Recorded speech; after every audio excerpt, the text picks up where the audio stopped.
So what is wealth creation? Wealth creation is about utilising other people's money, such as the bank, and your own to tax effectively bring forward or build up your wealth. So take for instance, you've built up a bit of a savings plan and you have a desire to invest in property.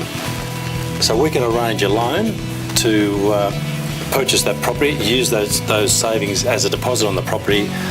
Then we use the borrowings from the bank to then go and buy a property of your choosing. So typically, this is a tax-effective strategy in the sense that we can take advantage of things like tax deduction on interest on the loan, depreciation on fixtures and fittings, maybe even the building allowance. So that's just one strategy that we can use to help create your wealth. Yet another strategy that we can use is perhaps you want to invest in a portfolio of shares or managed funds.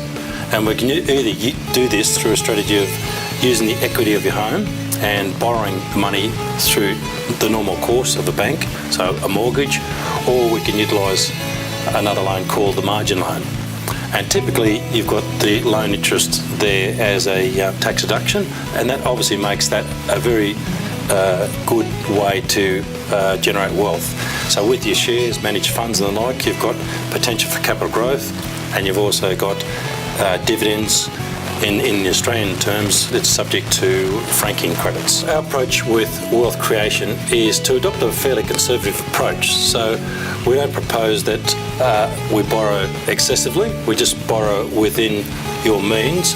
So what this effectively means, in the event of a downturn, we can shoulder this pain. So for instance, if you have a margin loan, there's potential for margin calls and loss of shares and so on. So we do take that conservative approach.